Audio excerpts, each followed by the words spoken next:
Good morning students.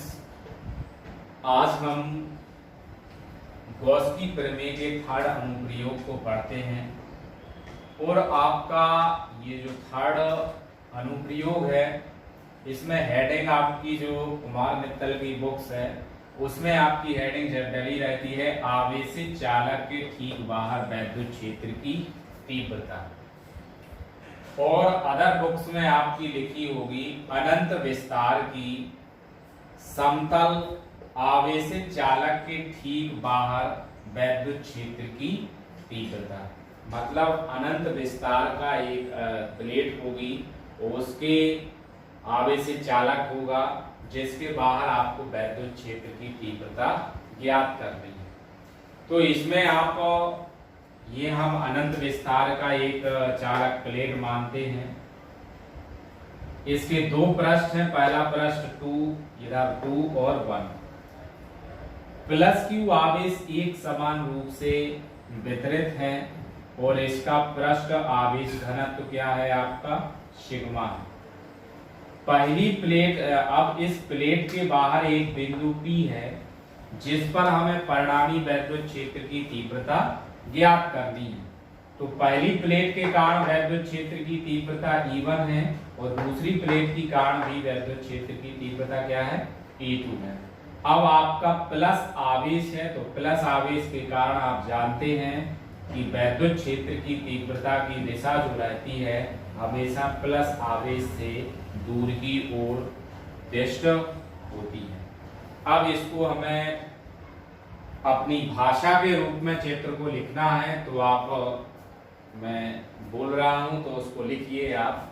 माना कि अनंत विस्तार एवं परिमित या लघु मोटाई की एक धन आवेशित, परिमित या लघु मोटाई की एक धनावेशित समतल चालक प्लेट निर्वात अथवा वायु में स्थित है। निर्वात अथवा वायु में स्थित है। चूंकि प्लेट समतल है अतः प्लेट को दिया गया आवेश प्लेट के बाह्य पृष्ठों 1 व 2 पर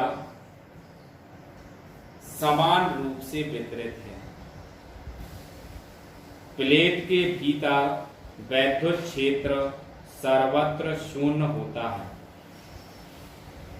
प्लेट के भीतर वैद्युत क्षेत्र सर्वत्र अर्थात सभी जगह शून्य होता है तथा प्लेट पर पृष्ठ आवेश घनत्व, ये आप देख रहे होंगे, तथा प्लेट पर पृष्ठ आवेश घनत्व सिग्मा है। चालक प्लेट के एक ओर ठीक बाहर, चालक प्लेट के एक ओर ठीक बाहर एक बिंदु P है जिस पर परिणामी वैद्युत क्षेत्र की तीव्रता ज्ञात करनी है। अतः बिंदु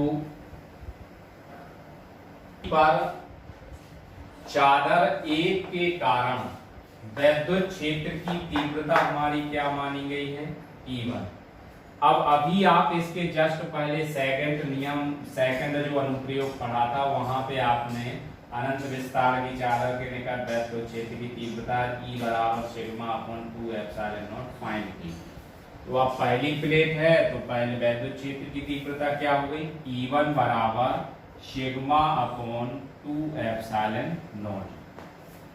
इसी प्रकार बिंदु P पर चादर 2 के कारण वैद्युत क्षेत्र की तीव्रता E2 बराबर क्या आ जाएगी सिग्मा अपॉन 2 एप्सिलॉन नॉट।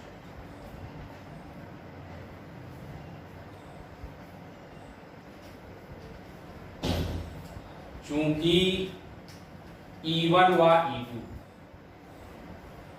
चूंकि E1 व E2 आप देख रहे होंगे बिंदु P पर दोनों की दिशा एक ही, चूंकि E1 व E2 वेक्टर या हम कह सकते हैं E वेक्टर व E2 वेक्टर, यहां भी हम इसको वेक्टर रूप में शो कर सकते हैं। E1 वेक्टर व E2 वेक्टर एक ही दिशा, चूंकि E1 वेक्टर व E2 वेक्टर एक ही दिशा में हैं, अतः बिंदु P पर दोनों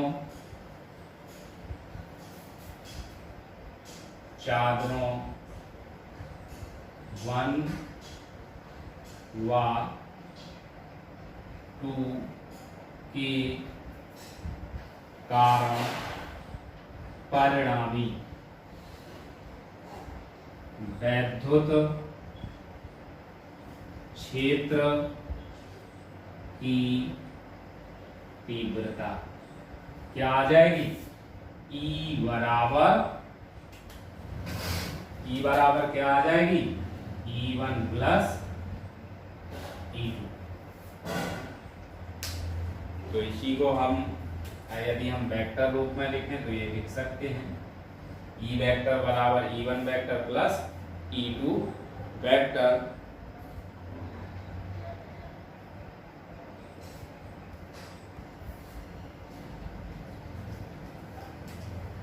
अतः परिमाण क्या आ जाएगा? E बराबर E1 प्लस E2। यहाँ इसका मान रख देंगे। E1 का मान क्या है? Sigma upon 2 epsilon not plus sigma upon 2 epsilon not. तो परिणामी क्या आ जाएगा? E बराबर 2 सिग्मा अपॉन 2 एप्सिलॉन नॉट। 2 से 2 कैंसिल हो गया, तो यहाँ आपकी तीव्रता क्या आ जाएगी? E बराबर सिग्मा अपॉन एप्सिलॉन नॉट। अतः यह समतल आवेशित चालक के कारण वैद्युत क्षेत्र की तीव्रता है। यदि धन आवेशित चालक प्लेट के निकट वैद्युत क्षेत्र की तीव्रता की यदि हम दिशा ज्ञात करते हैं तो यह हमेशा प्लेट से दूर की अर्थात बाहर की ओर होती है। यदि और हमेशा कैसे होगी? इसके लंबवत होगी। और यदि यह प्लेट आपकी ऋण आवेशित हो तो जो वैद्युत क्षेत्र की दिशा होगी वो लंबवत तो होगी, लेकिन कहां की ओर होगी? प्लेट की ओर को होती है। यह सूत्र हमें यह बताता है कि प्लेट किसी भी आकृति की हो, सभी समतल आवेशित चालक के लिए यह वैद्युत क्षेत्र की तीव्रता के लिए सत्य है। अनंत विस्तार की आवेशित चालक के निकट किसी भी बिंदु पर वैद्युत क्षेत्र की तीव्रता चालक के क्षेत्रफल अथवा उस बिंदु से दूरी पर निर्भर नहीं करती है। यहाँ ना तो आपका देखिए आप इस सूत्र में क्षेत्रफल A है और ना ही आपकी दूरी स्मॉल r है। तो यहाँ आपकी वैद्युत क्षेत्र की तीव्रता ना तो उसके क्षेत्रफल और ना ही उसकी दूरी पर निर्भर करती है। आवेशित चालक के निकट E आवेश के पृष्ठ घनत्व सिग्मा के अनुक्रमानुपाती है। यहाँ आप सूत्र में देख रहे होंगे जो E है वो सिग्मा के कैसे है? अनुक्रमानुपाती है। यदि किसी चालक का पृष्ठ किसी स्थान पर नुकीला है, यदि किसी चालक का पृष्ठ किसी स्थान पर नुकीला है तो वहां पृष्ठ घनत्व अधिक होगा। यदि चालक का पृष्ठ किसी स्थान पर नुकीला है तो वहां पृष्ठ घनत्व अधिक होता है और इस कारण आसपास की वायु में वैद्युत क्षेत्र अधिक उत्पन्न होगा। नेक्स्ट आपका फोर्थ अनुप्रयोग है समान पृष्ठ घनत्व की धन तथा ऋण आवेशित समांतर अचालक प्लेटों के बीच तथा बाहर वैद्युत क्षेत्र की तीव्रता, इसी को हम इंग्लिश में कहते हैं intensity of electric field, intensity of electric field in between and outside two nearly parallel non-conducting positive and negatively charged plates। यहां आप देख रहे होंगे एक धनावेशित प्लेट है, एक ऋण आवेशित प्लेट है। इन दोनों प्लेटों के बाहर आपका एक बिंदु P है जिस पर आपको वैद्युत क्षेत्र की तीव्रता ज्ञात करनी है और दोनों प्लेटों के मध्य भी आपका एक बिंदु P' है जिस पर वैद्युत क्षेत्र की तीव्रता ज्ञात करनी है। अब आप यहां देखिए ये बाहर जो बिंदु है तो धन आवेश के कारण वैद्युत क्षेत्र की दिशा E1 है, वैद्युत क्षेत्र की तीव्रता E1 है जिसकी दिशा आपकी बाहर की ओर है। प्लेट 2 के कारण वैद्युत क्षेत्र की तीव्रता E2 है जिसकी दिशा आपकी प्लेट की ओर है।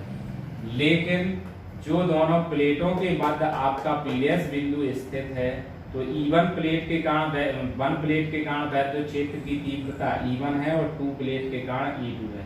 तो दोनों की दिशा कहाँ की ओर है? एक ही ओर को दिष्ट है। चूंकि ऋण आवेशित प्लेट की ओर ही दिशा है तो ये E2 हो गया, इससे बाहर की ओर हो गई। अब यदि हम इसको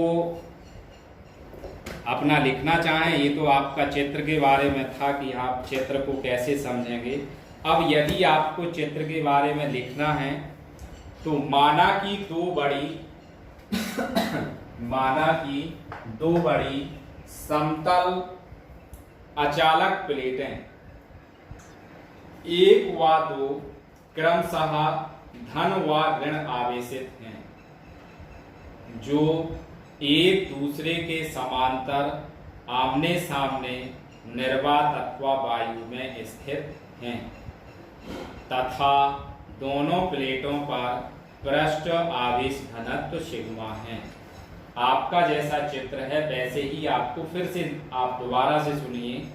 माना कि दो बड़ी व समतल अचालक प्लेट एक व दो समतल अचालक प्लेट एक व दो क्रमशः धन व ऋण आवेशित हैं जो एक दूसरे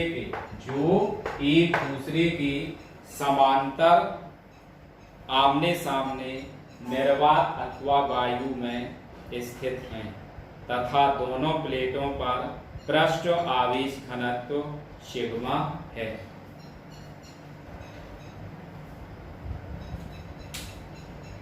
अतः अचालक प्लेट के निकट किसी बिंदु पर वैद्युत क्षेत्र की तीव्रता आप दूसरे अनुप्रयोग में क्या निकाल चुके हैं? E बराबर सिग्मा अपॉन 2 एप्सिलॉन नॉट। और इसकी दिशा हमेशा समतल प्लेट जो होती है उससे धनावेशित होता है तो उससे दूर की ओर होती है, और यदि ऋण आवेशित होता है तो लंबवत तो होती है लेकिन उसी ओर होती है। अब बिंदु P पर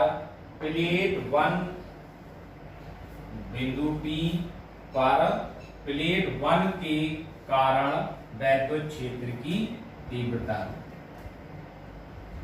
प्लेट 1 पर वैद्युत क्षेत्र की तीव्रता बिंदु P पर प्लेट, ऐसे कॉमा लगा देंगे, बिंदु P पर प्लेट 1 पर वैद्युत क्षेत्र की तीव्रता या प्लेट 1 के कारण वैद्युत क्षेत्र की तीव्रता, जिसको हम क्या लिख देंगे, E1 बराबर सिग्मा अपॉन 2 एप्सिलॉन नॉट। अब आपकी दूसरी प्लेट है तो इसी प्रकार क्या लिख देंगे इसी प्रकार प्लेट 2 के कारण बिंदु P पर वैद्युत क्षेत्र की तीव्रता क्या आ जाएगी, E2 बराबर सिग्मा अपॉन 2 एप्सिलॉन नॉट।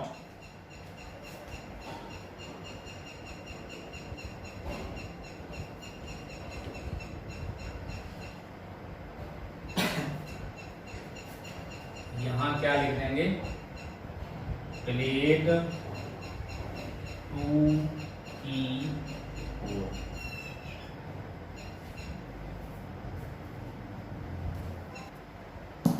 यहाँ आपको ये ध्यान देना है कि जो हमारा दोनों प्लेटों के मध्य आपका बिंदु है उसको P माना है और जो दोनों प्लेटों के बाहर है उसको P डैश है। अब अतः बिंदु P पर परिणामी तीव्रता क्या आ जाएगी, E बराबर E1 प्लस E2। तो इसको हम क्या लिख देंगे, E बराबर sigma upon 2 epsilon not plus sigma upon 2 epsilon not बराबर 2 सिग्मा अपॉन 2 एप्सिलॉन नॉट। 2 से 2 कैंसिल हो गया तो E बराबर क्या आ जाएगा, सिग्मा अपॉन एप्सिलॉन नॉट। इसी प्रकार यदि P डैश बिंदु पर हम निकालते हैं, बिंदु P डैश पर, तो इस स्थिति में जो परिणामी तीव्रता आएगी वो आएगी E1 माइनस E2 और आप जानते हैं E बराबर sigma upon 2 epsilon not minus sigma upon 2 epsilon not, तो बराबर में 0 प्राप्त होगा। अतः P डैश बिंदु पर जो परिणामी वैद्युत क्षेत्र की तीव्रता होगी वो 0 प्राप्त होगी। चूंकि आप देख रहे होंगे कि जो P डैश बिंदु है वो प्लेट के बाहर है और दोनों वैद्युत क्षेत्र की तीव्रताओं की दिशा एक दूसरे के विपरीत है, तो जो परिणामी तीव्रता होगी उसमें माइनस रहेगा और तीव्रताएं सेम होने के कारण वैल्यू क्या देती हैं, 0। तो हम कह सकते हैं कि समान पृष्ठ घनत्व की धन और ऋण आवेशित प्लेट अचालक समांतर अचालक प्लेटों के बीच में वैद्युत क्षेत्र की तीव्रता E बराबर सिग्मा अपॉन एप्सिलॉन नॉट होगी। लेकिन यदि वह किसी बाहर बिंदु पर, इन दोनों प्लेटों के बाहर यदि कोई बिंदु लिया जाएगा तो उस पर परिणामी वैद्युत क्षेत्र की तीव्रता होगी वो 0 प्राप्त होगी। आज के लिए इतना ही।